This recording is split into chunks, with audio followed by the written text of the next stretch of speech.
ಎಲ್ಲರಿಗೂ ನಮಸ್ಕಾರ. ರುಚಿ ಅಡುಗೆಗೆ ಸ್ವಾಗತ. ಬೆಂಡೆಕಾಯಲ್ಲಿ ಹುಳಿ ಮಾಡಿರ್ತೀರಾ, ಪಲ್ಯ ಮಾಡಿರ್ತೀರಾ, ಆದರೆ ಇವತ್ತು ಒಂದು ಫ್ರೈ ಮಾಡೋಣ. ಬನ್ನಿ, ಹಾಗಿದ್ರೆ ಇದಕ್ಕೆ ಏನೇನು ಬೇಕು ಅಂತ ನೋಡೋಣ. ಫಸ್ಟು ಬೆಂಡೆಕಾಯಿನ ಚೆನ್ನಾಗಿ ತೊಳೆದು ಒರೆಸಿ ಇಟ್ಕೊಳ್ಬೇಕು. ಸಣ್ಣ ಸಣ್ಣ ಬೆಂಡೆಕಾಯಿ ಇರಬೇಕು, ತುಂಬ ದೊಡ್ಡ ಬೆಂಡೆಕಾಯಿ ಇರಬಾರ್ದು. ಸಣ್ಣದಾಗಿದ್ದರೆ ಫ್ರೈ ಮಾಡೋದಕ್ಕೆ ಚೆನ್ನಾಗಿರುತ್ತೆ. ಶೇಂಗಾ ಬೀಜನ ಹುರಿದು ಪುಡಿ ಮಾಡಿ ಇಟ್ಕೊಂಡಿದ್ದೀನಿ, ತರಿಬರಿಯಾಗಿ 1 ಸ್ಪೂನ್. ಇದು ಕೊತ್ತಂಬರಿ ಸೊಪ್ಪನ್ನ ಸಣ್ಣದಾಗಿ ಹೆಚ್ಚಿಟ್ಕೊಂಡಿದ್ದೀನಿ. ಜೀರಿಗೆ ಪುಡಿ ಅರ್ಧ ಚಮಚ, 1/4 ಚಮಚ ಸೋಂಪಿನ ಕಾಳು ಪುಡಿ, ಇದು ಫ್ಲೇವರ್ ಕೊಡುತ್ತೆ ಎಕ್ಸ್ಟ್ರಾ. 1/4 ಚಮಚ ಅರಿಶಿನ, ಅರ್ಧ ಚಮಚ ಧನಿಯಾ ಪೌಡರು, 2 ಸ್ಪೂನು ಕಡಲೆ ಹಿಟ್ಟು ತೊಗೊಳ್ಬೇಕು ಬೋಂಡ ಮಾಡೋದು. ಅದೇನಕ್ಕಂತ ಹೇಳ್ತೀನಿ. ಇವಾಗ ಬೆಂಡೆಕಾಯಿನ ಮಧ್ಯದಲ್ಲಿ ಕಟ್ ಮಾಡ್ಕೊಳ್ಬೇಕು. ಫುಲ್ ಕಟ್ ಮಾಡ್ಕೊಳ್ಬಾರ್ದು, ಸ್ಟಫಿಂಗ್ ಮಾಡೋದಕ್ಕೆ ಬೇಕು ಆ ಥರ ಕಟ್ ಮಾಡ್ಕೊಳ್ಬೇಕು. ನೋಡಿ, ಈ ಥರ ಕಟ್ ಮಾಡ್ಕೊಳ್ಳಿ. ಎಲ್ಲ ಬೆಂಡೆಕಾಯಿನೂ ಇದೇ ರೀತಿ ಕಟ್ ಮಾಡಿ ಸರಿ ಇಟ್ಕೊಂಬಿಡಿ.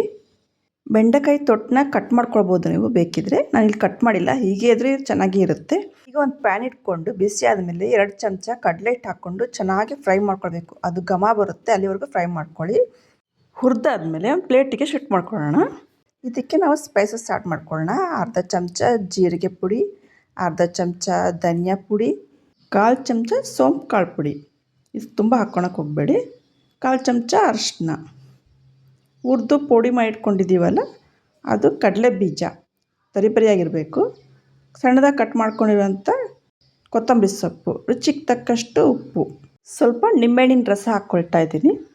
ಹಾಕ್ಕೊಂಡು ಚೆನ್ನಾಗಿ ಮಿಕ್ಸ್ ಮಾಡ್ಕೊಳ್ಳೋಣ ಇದನ್ನು. ನೆಕ್ಸ್ಟು 1 ಚಮಚ ಎಣ್ಣೆ ಹಾಕ್ಕೊಳ್ಬೇಕು, ಸ್ವಲ್ಪ ನೀರು ಹಾಕ್ಕೊಳ್ಬೇಕು.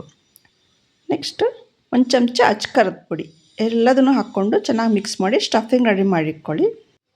ಇವಾಗ ಸ್ಟಫಿಂಗ್ ರೆಡಿಯಾಗಿದೆ.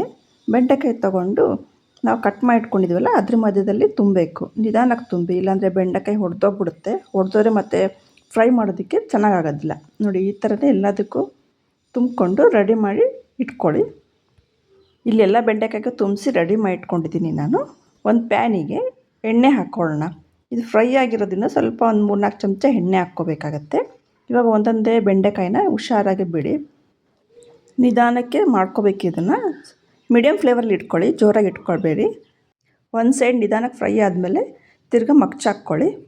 ಮಗ್ಚಾಕ್ಬೇಕಾದ್ರೆ ಹುಷಾರಿ, ಸ್ಟಫಿಂಗು ಹೊರಗಡೆ ಬೀಳ್ದಂಗೆ ಇದು ಮಾಡ್ಕೋಬೇಕು. 2 ಸೈಡು ಚೆನ್ನಾಗಿ ಫ್ರೈ ಮಾಡ್ಕೊಳ್ಬೇಕು. ಹಾಗೆ ಬಿಟ್ಬಿಡ್ಬಿಡಿ, ಕೈ ಆಡಿಸ್ತಾನೆ ಇರಬೇಕು, ಇಲ್ಲಾಂದರೆ ತಳ ಸೀದೋಗ್ಬಿಡುತ್ತೆ ಇದ್ರದ್ದು. ನೋಡಿ, ಈಗ ಆಲ್ರೆಡಿ ಆಗ್ತಾ ಬಂತು, ಇನ್ನು ಸ್ವಲ್ಪ ಫ್ರೈ ಆದರೆ ಸಾಕು. ನೋಡಿ, ಈ ಥರ ಕಲರ್ ಬಂದಾಗ ಸ್ಟವ್ ಆಫ್ ಮಾಡಿಬಿಡಿ. ಇವಾಗ ಬೆಂಡೆಕಾಯಿ ಫ್ರೈ ರೆಡಿ ಇದೆ. ಒಂದು 10 ನಿಮಿಷ ಬೇಕಾಗುತ್ತೆ. ಇದು ನೀವು ಚೆನ್ನಾಗಿ ಫ್ರೈ ಮಾಡ್ತಾ ಇರಬೇಕು.